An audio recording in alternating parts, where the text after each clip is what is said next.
할렐루야. 오늘 또 예배 나오신 믿음의 성도님들 주님의 이름으로 환영하고 축복합니다. 예배를 통해서 하나님이 큰 영광 받으실 줄로 믿습니다. 조금 전에 읽었던 하나님 말씀 데살로니가전서 1장 5절의 말씀 가지고 저는 복음의 효력이라는 말씀을 전하려고 합니다.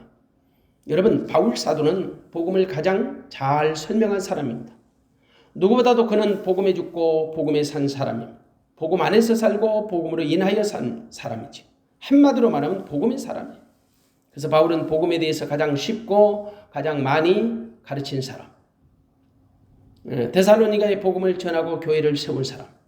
당시 데살로니가는 마케도니아에서 가장 큰 도시였습니다. 아주 자유로운 도시였고요. 항구 도시였습니다. 교역이 활발한 상업 도시였습니다.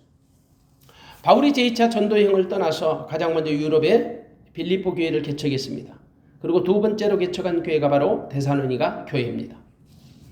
바울은 데살로니가에서 3주 동안 성경을 가지고 복음을 전했습니다. 이게 사도행전 17장에 나오는 기사입니다. 물론 바울이 전한 복음의 핵심은 예수가 그리스도라는 것입니다.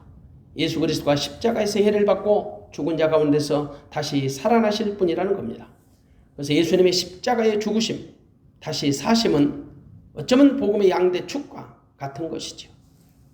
이처럼 바울이 전한 복음은 아주 단순하고 간결하고 정확했습니다. 한마디로 예수가 그리스도라는 거죠. 그리고 그 예수님은 십자가에서 우리를 위해 죽으시고요. 우리의 죄를 위해서 죽으시고 우리의 의를 위해서 다시 살아나신 것입니다. 바울이 전한 그 복음으로 탄생한 교회가 데살로니가 교회입니다. 당시 데살로니가 교회는 경건한 헬라인들의 큰 무리와 귀부인들이 바울과 실라의 권함을 받고 복음을 믿고 탄생한 교회였습니다. 그리고 교회는 든든하게 세워져 갔습니다. 무엇보다도 유대인들로부터 핍박을 받았습니다. 그런데 그런 압력도 잘 이겨냈습니다. 그래서 바울은 기도할 때마다 그들로 인해서 감사했다라고 말합니다. 1장 3절을 보십시다. 너희 믿음의 역사와 사랑의 수고와 우리 주 예수 그리스도에 대한 소망이 있느를 우리 하나님 아버지 앞에서 쉬지 않고 기억하미니. 바울이 데살로니가 교회를 위해서 그 무리들을 위해서 하나님께 감사하고 기도할 때마다 했던 내용은 그들의 믿음의 역사, 사랑의 수고, 소망이 있네. 그걸 잘 갖춘 교회였다라는 거죠. 한마디로 제법 건강한 교회였던 거죠. 여기서 말하는 믿음은 교회의 본질이에요. 사랑은 교회의 생명력이고 소망은 교회의 사명이 됩니다. 근데 이 데살로니가 교회는 이 세 가지를 골고루 다 갖춘 교회였어요. 한마디로 말하면 완전하지는 못해도 비교적 건강한 교회였다는 겁니다. 그리고 주의 종 바울로부터도 인정받는 교회였습니다. 바울의 칭찬은 그리스도의 칭찬과 같아요. 왜? 바울은 오직 예수의 사람, 예수 그리스도 안에서 예수 그리스도와 함께 사는 사람이었기 때문이죠. 그것 말고도 데살로니가 교회는 건강한 교회가 갖춰야 할 그 덕목들을 잘 갖춘 교회였습니다. 6절을 봅니다. 6절에 보면 또 너희는 많은 환난 가운데서 성령의 기쁨으로 도를 받아 우리와 주를 본받은 자가 되었으니 우리와 주님을 본받은 자가 되었다. 예, 주님과 사도들을 본받은 교회, 이보다 더 좋은 교회가 있을 수 없는 거지요. 교회의 비전이 뭡니까? 주님을 본받는 거예요. 근데 데살로니가 교회는 주님을 본받은 교회고 사도들의 신앙을 전수받은 그 본받은 교회였던 거죠. 그래서 마게도냐와 아가야 모든 믿는 자에게 본이 되었다라고 말씀합니다. 7절과 8절을 읽습니다. 그러므로 너희가 마게도냐와 아가야 모든 믿는 자의 본이 되었는지라 주의 말씀이 너희에게로부터 마게도냐와 아가야만 들릴 뿐 아니라 하나님을 향하는 너희 믿음의 소문이 각처에 퍼진 거로 우리는 아무 말도 할 것이 없노라. 그 교회를 향한 소문이, 믿음이 좋은 소문이 자자했던 교회. 한마디로 그리스도의 향기를 날리는 교회였던 거지요. 그래서 바울은 오죽하면 너희를 향해서 내가 아무 말도 할 것이 없다. 더 이상 할 말이 없다. 그만큼 교회다운 교회였다는 거죠. 데살로니가 교회에 복음을 전해준 사람은 바로 바울입니다. 그런데 바울은 자기 공로를 자랑하지 않죠. 마치 자신이 대단한 것처럼 우쭐대지도 않아요. 왜냐? 그는 복음이 무엇인지를 아는 사람. 그래서 복음의 사람은 복음만 전하고 복음만 자랑해요. 복음의 사람은 오직 복음만 가르치고 복음을 전해요. 왜냐? 복음의 가치를 알기 때문이죠. 바울은 복음의 사람이었어요. 철저한 복음주의자죠. 그래서 바울은 데살로니가 교회에 복음의 유통된 경로, 그 복음의 효력에 대해서 다시 한번 가르쳐 주는 겁니다. 5절을 읽습니다. 이는 우리 복음이 말로만 너에게 이른 것이 아니라 오직 능력과 성령과 큰 확신으로 된 것이니 우리가 너희 가운데서 너희를 위하여 어떤 사람이 된 것은 너희 아는 바와 같으니라. 우리가 어떤 사람이 된 것은 너희가 아는 바다. 어쩌면 이 말씀은 데살로니가 교회 성도들이 복음을 전해준 바울에게 주목하는 것을 미리서 차단하기 위해서 예방주사를 맞춰준 겁니다. 진짜 복음의 사람은 모든 시선을 예수 그리스도에게 집중하게 하죠. 혹시라도 자신들에게 집중될 수 있는 시선을요, 미리서 다 차단해버려요. 성령 받기 전에 예수님의 제자들과 성령 받은 이후에 예수님의 제자들의 차이점은 분명했습니다. 성령 받기 전에는 제자들은 모든 시선들을 서로 자기들이 차지하려고 했어요. 그런데 성령 받은 이후에는 제자들의 시선은 모두 다 주님을 향해 있었습니다. 모든 시선을 주님께 집중시키는 사역을 한 거예요. 그 대표적으로 사도행전 3장을 보면 알 수 있어요. 베드로와 요한이 성전으로 기도하러 갑니다.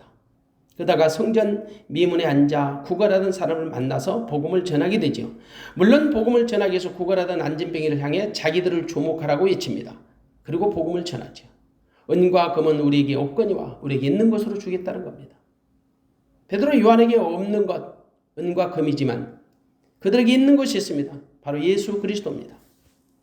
그 베드로와 요한은 안진뱅이에게 자기들이 가진 것을 주었습니다. 복음이신 예수님을 그들에게 준 거예요. 복음을 준 거지요.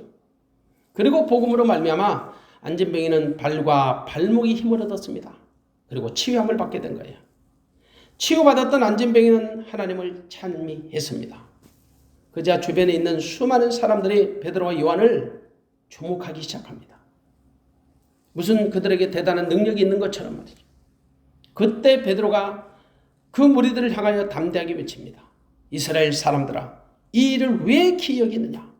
이것이 우리 개인의 권능과 경건으로 이 사람을 걷게 한 것처럼 왜 우리를 주목하느냐? 왜 우리를 주목하느냐?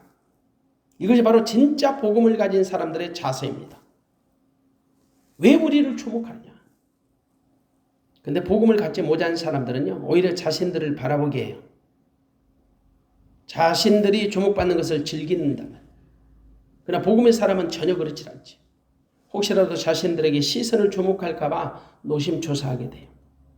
그래서 복음의 사람 바울은 데살로니가 교회에 우리가 너희 가운데서 어떤 사람이 된 것은 너희도 아는 바라. 그렇게 말합니다. 우리가 어떤 사람이 너희가 알잖아 이 말이죠. 우리는 별 볼 일 없어. 우리의 힘으로 능으로 한 것이 아니라 복음의 능력으로 되었다라는 거죠. 복음의 능력 외에는 할 수가 있는 것이 없다라는 거죠. 한마디로 바울은 복음에 대한 분명한 정의를 내려주는 겁니다. 비록 바울이 그들에게 복음을 전했을지라도 복음은 모든 믿는 자들에게 구원을 주신 하나님의 능력이 됨을 알려준 거죠. 복음은 말로만 되어진 것이 아닙니다. 오직 능력과 성령과 큰 확신으로 되었단 말이에요. 그렇다면 과연 바울이 전한 이 복음의 성격, 이것이 어떤 것인지 우리가 알아보려고 합니다. 복음은 어떤 것입니까? 복음은 능력입니다. 그 능력은 하나님의 능력이죠. 여러분, 복음을 모르는 사람은 없을 겁니다. 복음은 예수 그리스도이십니다. 그 복음이 어디서 나옵니까? 하나님에게서 납니다. 그래서 복음은 모든 믿는 자에게 구원을 주신 하나님의 능력이 됩니다. 복음은 하나님이 주신 구원의 능력이에요. 그래서 복음은 세상을 이기게 하죠. 원수막이 악한 것을 이기게 합니다. 복음은 죄를 이기고 사망을 이기게 합니다. 율법을 이기고 내 자신을 이기게 합니다. 복음을 하지 못할 건 없어요. 세상에 복음보다 더 능력 있는 것은 없지요. 세상에 할 수 없는 것을 복음은 능히 하고도 남아요. 그래서 복음은 하나님의 강력이 되는 거예요. 하나님의 능력이 되는 거지. 이 능력이란 단어는 헬라어로만 뒤나미스입니다.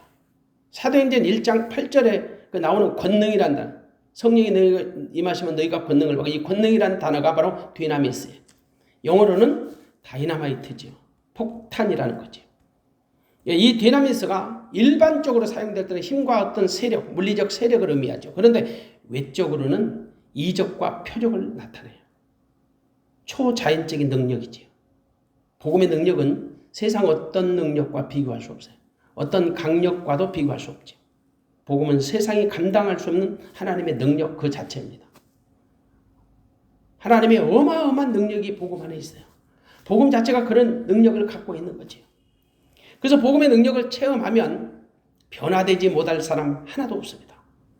못 고칠 질병이 없고요. 이기지 못할 것이 없지요. 어떤 것도 복음의 능력이면 다 됩니다.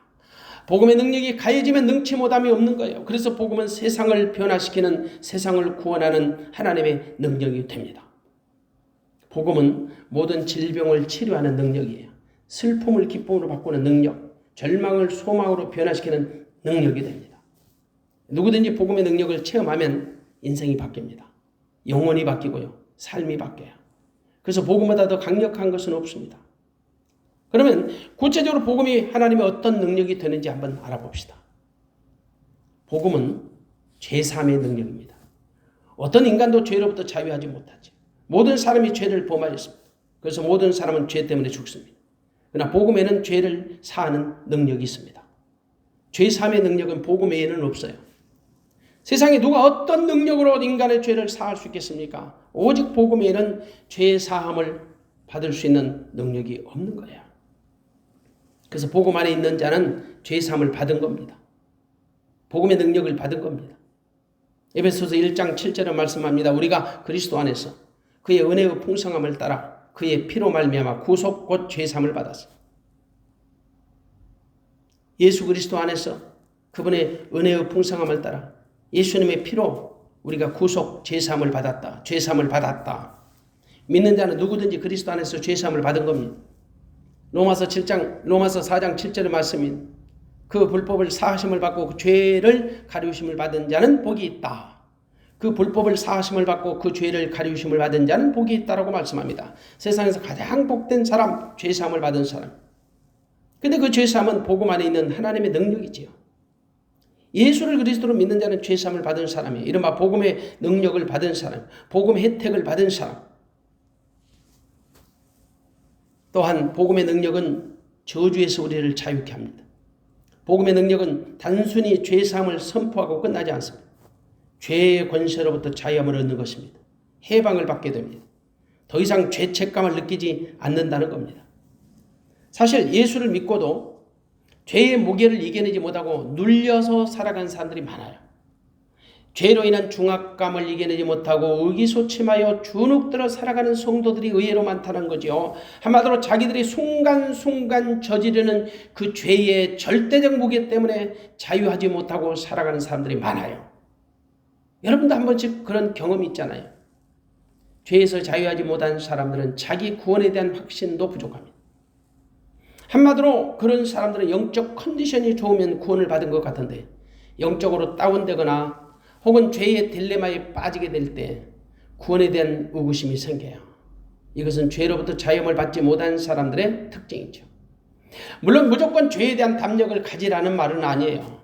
믿는 자라 할지라도 죄에 대한 두려움, 죄에 대한 무서움 가질 수 있습니다. 그런데 그 죄가 우리에게 최종적으로 주는 결과 때문에 두려워하거나 염려하거나 근심하지는 않는다는 거예요. 그 죄에 대한 최종적인 결과 때문에 두려움과 공포에 쌓여서 살 수는 없다는 거죠. 이른바 죄책감에 눌려서 살지 말라는 거죠.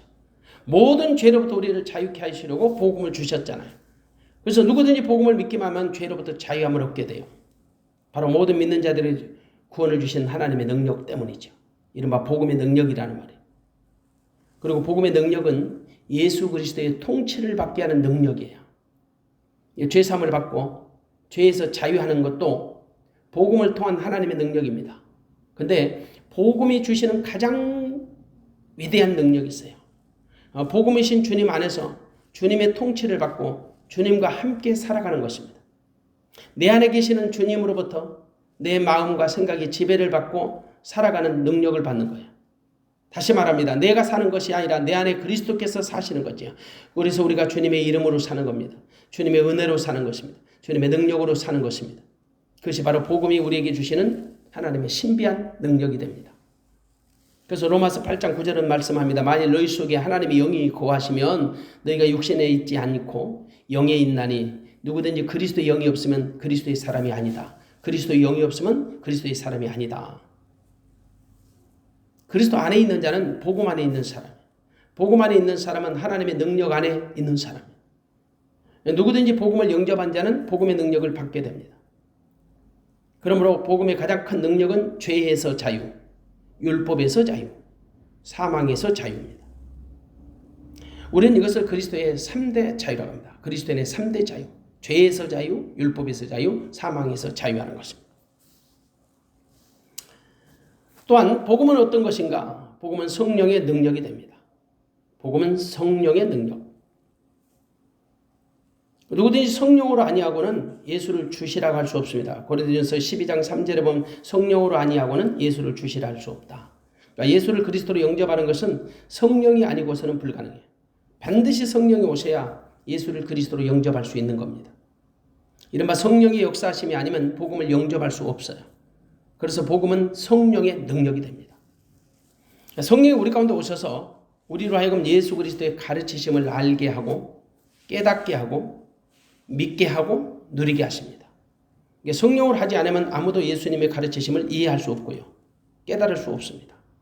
성령의 사역은 절대적으로 예수를 그리스도로 선포하는 거죠. 그리고 예수 그리스도 안에 살 수 있도록 우리를 이끌어 가시는 겁니다. 적용시키고 이끌어 가는 거예요.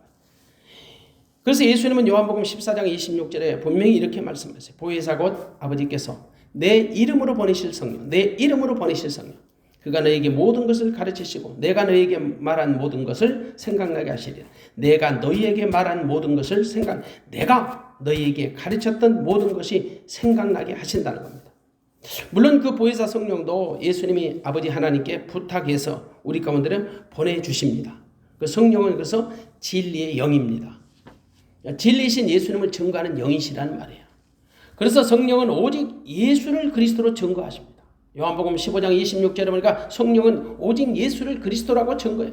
그리스도로 증거하는 거예요. 때문에 성령이 아니면 내 안에 예수님을 그리스도로 모실 수 없습니다. 또한 예수님을 모셨다는 자체도 알 수가 없습니다.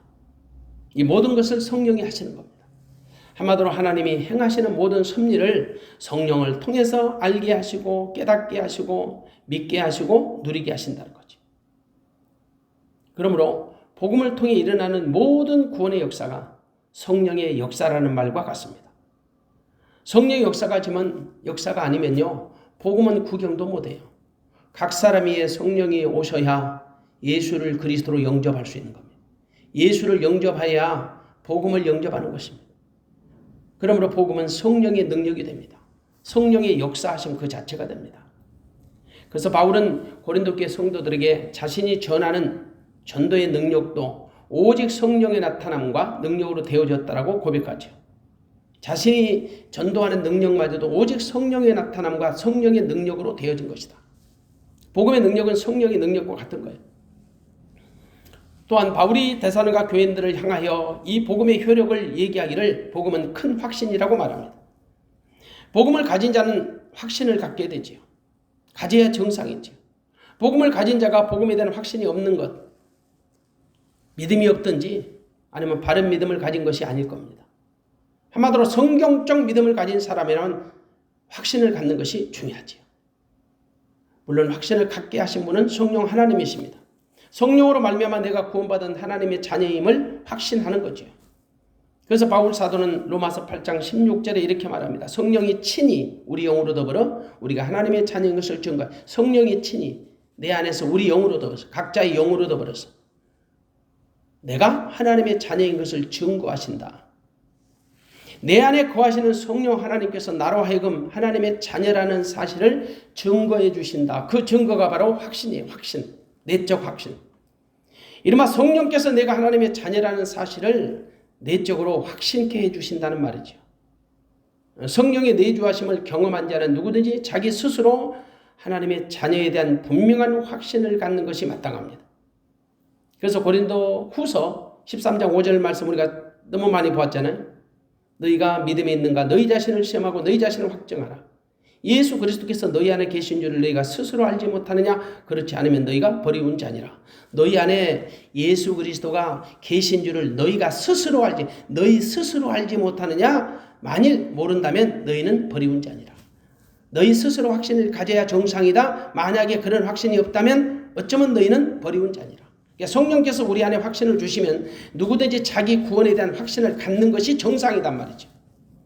그래서 복음을 가진 자라면 마땅히 복음에 대한 큰 확신을 가져야 합니다. 큰 확신은 변함없는 확신, 분명한 확신이라는 거죠. 구원이 우리 믿음의 컨디션에 따라 붙었다 떨어지는 그 가변적인 것이 아니에요. 어쩌면 자신도 알 수 없는 그 희미한 구원도 아니죠. 사실 데살로니가 교인들에게 바울과 실로아누와 디모데를 통해서 복음이 전달되었습니다. 복음이 그들이 전하는 말로 전해진 것 사실입니다. 그런데 말로만 전해졌습니까? 아닙니다. 오직 능력과 성령과 큰 확신으로 되어졌다. 오직 능력과 성령과 큰 확신으로 되어졌다는 겁니다. 비록 복음이 사람의 언어로 사람을 통해 전달되는 건 사실이지만 복음은 성령의 능력과 큰 확신으로 되어진 것이다. 만일 복음을 전하는 자의 확신이 없거나 부족하다면 복음은 역사하지 못할 것입니다. 아니, 복음은 역사하지 않을 것입니다. 다시 말하자면 복음을 가진 자는 분명히 자기 스스로의 내적인 그 강력한 확신을 갖는 것이 정상이다. 물론 이 확신은 자기 스스로의 지적인 수준이나 어떤 감성적인 수준에서 나오면 안 됩니다. 또한 경험이나 학습을 통해서 나와도 안 됩니다. 내 안에 오셔서 나로 하여금 확신을 주시는 성령을 통해서 주시는 선물일 때만 가능합니다. 그러므로 성령을 믿는다면 내 안에서 확신 주시는 성령을 전적으로 신뢰하고 의지해야 합니다. 그리고 성령을 통해서 자기 확신을 가져야 합니다. 그렇지 않으면 복음의 능력이 나타날 수가 없는 거지요. 믿음은 우리가 하나님을 아는 것과 믿는 것입니다. 그러므로 우리 복음 안에서 내가 하나님의 자녀가 된 것을 확신할 수 있습니다. 아니, 확신을 갖는 것이 정상입니다. 그래야 믿음의 담력으로 세상을 이기는 믿음으로 사는 거예요. 그런데 상당수의 믿는 자들이 복음에 대한 확신이 없습니다. 복음에 대한 확신이 부족하다는 것은 결국 구원에 대한 확신이 부족하다는 말과 같습니다. 그렇기 때문에 주변에 있는 수많은 이단들에게 미혹당하는 사례가 얼마나 많은지 몰라요. 교회 생활을 오래 하고 직분을 가졌는데도 불구하고 그 알지도 못하는 그 이단들에게 쉽게 미혹당하는 사례들이 실제적으로 교회 안에 많습니다. 왜 그럴까요? 복음의 확신, 구원에 대한 확신이 부족해서. 복음을 믿는다고 말하면서도 복음에 대한 확신이 없다면 그 믿음은 복음의 어떤 능력도 나타나지 않습니다. 왜냐? 죽은 믿음이기 때문이죠. 여러분, 믿음의 본질이 뭐죠? 복음을 믿는 거예요. 믿음의 본질은 복음을 믿는 거라고. 그럼 복음의 본질은 뭘까요? 생명을 얻는 겁니다. 복음의 본질은 생명을 얻는 거예요. 그리고 복음을 믿는 것은 복음에 대한 확신을 갖는 거죠. 근데 많은 성도들이 믿음을 가졌다고 말해요. 근데 복음에 대한 확신이 부족해요. 복음에 대한 확신이 없는 사람들도 많아요. 그래서 복음에 대한 자부심도 없고요. 영향력이 없는 거죠. 복음을 자랑하지도 못하는 거죠. 때문에 복음을 가진 자라면 확신 갖는 것이 얼마나 중요한지 모릅니다. 복음에 대한 절대적 확신을 갖는 겁니다. 큰 확신을 갖는 겁니다. 복음의 확신이 없으면 세상을 이기지 못합니다. 원수막이 이기지 못합니다. 무엇보다도 하나님의 나라에 대한 확신을 갖지 못하는 겁니다. 그래서 영생에 대한 확신도 없고 영적인 기쁨도 없어요. 육신의 것에 집착하며 살 수밖에 없는 거지. 확신이 없는 믿음은 복음에 대한 가치도 모르고 복음에 대한 능력도 나타날 수 없는 거거든요. 복음에 대한 확신이 없으니까 육신에 매여서 살 수밖에 없어요. 그래서 복음은 확신이 중요하다는 말이에요. 복음에 대한 확신은 세상 어떤 확신보다도 크고 위대한 확신이에요. 세상에 이보다 더 큰 확신은 없습니다.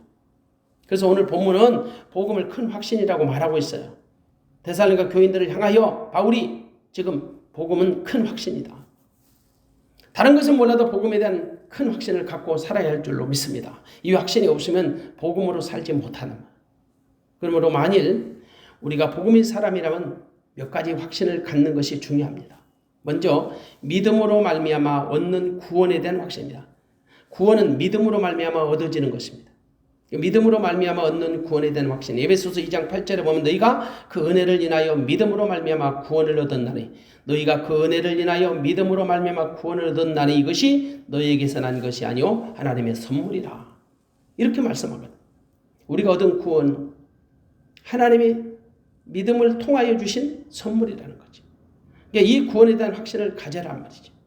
우리의 구원은 행에서 난 것이 아니고 믿음으로 말미암아 주어지는 하나님의 절대적 선물이라는 사실을 확신케 합니다. 근데 그 믿음도 하나님이 은혜로 주신 선물이라는 거예요. 그러므로 구원의 시작은 하나님의 은혜, 구원의 수단은 우리들의 믿음인 거죠. 근데 이 모든 것이 다 하나님의 선물이라는 거죠. 한마디로 은혜도 하나님의 선물, 믿음도 하나님의 선물, 구원도 하나님의 선물이라는 거죠.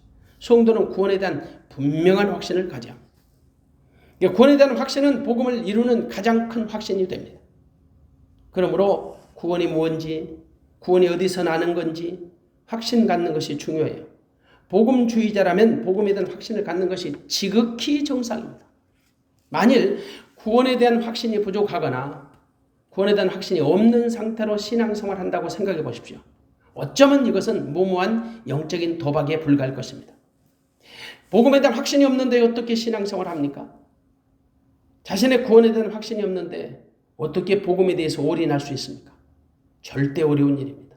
그냥 흉내만 낼 뿐이지요. 미안하지만 확신 없는 믿음은 자기 의와 자기 공력을 쌓는 치적 쌓기에 불과합니다. 은혜로 신앙생활하는 것이 아니라 자신의 어떤 종교적인 신념이나 철학 혹은 선행이 됐다는 어떤 보상을 기대하고 어쩌면 종교적인 보험을 들고 있는 셈이죠. 이른바 대부분의 율법주의자들이 바로 이런 부류에 속해요. 율법주의자들의 확신은 대단합니다. 그런데 여러분 다 자기 확신이에요. 그들의 복음에 대한 확신도 자기 확신, 구원에 대한 확신도 자기 확신, 믿음마저도 자신들만의 확신입니다. 그래서 그들의 확신은 상대적이고 가변적이에요. 상대적인 확신. 내가 당신보다 더 열심을 내고 당신보다 더 많이 헌금하고 당신보다 더 전도 열심히 하고 당신보다 더 예배를 적극적으로 참여했기 때문에 내 믿음이 더 당신보다 낫다라고 하는 상대적인 확신. 그러면서도 굉장히 가변적 확신이에요.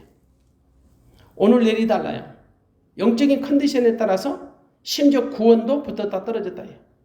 그러니까 그들의 확신은 하나님의 절대적인 은혜가 아니라 자신들만의 어떤 종교적인 열심과 수고를 통해서 얻어지는 것이라고 착각하기 때문이에요. 그런 확신은 오히려 자기 영혼을 망치게 됩니다. 그런데 문제는 율법주의자들의 확신이 복음주의자들의 확신보다 훨씬 더 강렬하게 보인다는 거죠. 이른바 눈에 보이지 않는 은혜보다는 눈에 보이는 행위가 훨씬 더 자극적이고 강력하게 보여지기 때문입니다. 그래서 우리는 반드시 잊지 말아야 돼요. 우리의 잘못된 확신이 오히려 우리 영혼을 망가뜨릴 수 있다는 사실. 그러므로 반드시 성령이 내 안에서 주시는 확신을 통해서 자기 확신의 근거로 삼아야 할 줄로 믿습니다. 성령이 내 안에서 주시는 그 확신을 가지고 자기 확신의 근거로 삼아야 한단 말이에요. 이른바 자기만의 확신도 위험해요. 또 다른 사람이 도와주는 확신도 위험합니다. 가장 분명한 확신은 내 안에서 나를 통하여 말씀하시는 하나님의 확신이 가장 정확합니다. 이른바 성령을 통하여 나를 확신케 하시는 주님의 음성이 가장 정확한 확신이 된다 이 말입니다. 그 확신은 내 안에서 나로 하여금 확신케 하시는 성령의 확신이고 내적인 확신이 됩니다. 우리가 다만 주의할 것은 내 안에서 말씀하시는 성령의 확신을 가지려면요, 주님과 친밀한 교제가 필요합니다. 성령과 친밀한 교제. 그것은 내 시선을 주님께 고정하고 내 마음을 주님께 집중하는 것입니다. 그래서 내 안에서 말씀하시는 주님의 음성에 귀를 기울이게 됩니다. 주님이 주시는 말씀은 분명히 내 영혼을 만족해 하고 확신케 할 것입니다. 그래서 우리는 주님과의 친밀한 교제를 갖는 것이 절대적으로 중요하다는 사실입니다. 그러면 주님의 음성에 민감해져요. 주님의 세미한 음성도 들을 수 있는 귀가 열려요. 그만큼 친근하기 때문이죠. 그런데 주님과 친밀하지 못하면 주님의 음성에 둔감할 수밖에 없어요. 그때는 주님이 우리 같은 청천벽력 같은 소리를 바랄지라도 들을 수가 없어요. 들려오질 않으니까. 그렇기 때문에 성령을 통해서 내게 주신 확신이라면 절대 의심하지 말고요. 부정하지 말고 절대적으로 신뢰하고 의지하시기를 바랍니다. 이른바 확신을 가져라는 말이죠. 확신에 거하라는 말이죠. 만약 성령이 주셨음에도 불구하고 확신 갖지 못하는 것은 어쩌면 성령을 부정하든지 아니면 영적으로 미련한 자일 거예요. 고린도전서 2장 10절에 보니까 성령은 모든 것 곧 하나님의 깊은 것이라도 통달하신다. 성령은 모든 것 곧 하나님의 깊은 것이라도 통달하시느니라. 그러므로 성령을 통해 내게 주시는 확신이라면 내 스스로도 확신을 갖는 것이 정상이에요. 틀리지 않아요. 오늘 본문에서 말씀하시는 확신은, 큰 확신은 성령을 통한 확신입니다. 그런데 성령을 통한 자기 확신도 맞습니다. 분명한 것은 복음은 큰 확신으로 되어졌다라는 겁니다. 물론 믿음 안에서 확신도 여러 가지가 있을 수 있지요. 구원에 대한 확신도 있고요. 하나님이 우리와 함께 계시는 임마누엘의 확신도 있고요. 또 기도 응답에 대한 여러 가지 각종 다양한 확신들이 있습니다. 이 외에도 수많은 확신들이 있을 수 있지요. 그러나 본문에서 말씀하시는 확신은 복음에 대한 큰 확신입니다. 복음이 이루어진 과정, 복음이 들어온 과정, 복음에 대한 모든 과정에 대한 확신이라는 거죠. 다만 우리가 여기서 유념할 것이 있습니다. 복음이 말로만 너에게 이른 것이 아니라 오직 능력과 성령과 큰 확신으로 된 것이라는 오늘 본문 5절의 말씀에서 열거한 그 세 가지 표현들이에요. 능력과 성령과 큰 확신. 이 세 가지 표현들이 서로 상관관계에 있다는 거죠. 이른바 능력은 복음이 나타나는 외적인 현상이에요. 확신은 내적인 현상입니다. 능력은 외적인 현상, 확신은 내적 현상. 그러면 성령은 능력과 확신을 제공하는 원동력이 됩니다. 그래서 이 세 가지는 절대 따로 떼어서는 설명할 수 없는 그 불가분의 관계가 있어요. 이른바 성령으로 하나님의 능력을 받고요. 그러니까 성령으로 복음에 대한 확신을 갖게 되는 것이에요. 주체가 성령이야. 성령으로 하나님의 능력을 받고 성령으로 복음에 대한 확신을 갖게 되는 거예요. 그래서 확신은 성령이 주시는 하나님의 능력이 되는 것입니다.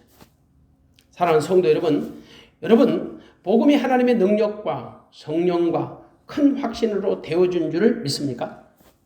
만일 여러분이 복음을 믿는다면 이 복음은 바로 하나님의 능력이고 성령과 큰 확신으로 되어졌다는 사실을 인정하시고 정말 우리는 복음의 그 강력한 효력 안에서 복음의 능력을 발휘하는 또 복음의 참맛을 보고 모든 사람들에게 복음을 담대히 증거하는 믿음의 성도가 되어지시기를 주님의 이름으로 축원합니다. 그럴 때 복음의 큰 역사가 일어날 줄로 믿습니다. 기도하겠습니다.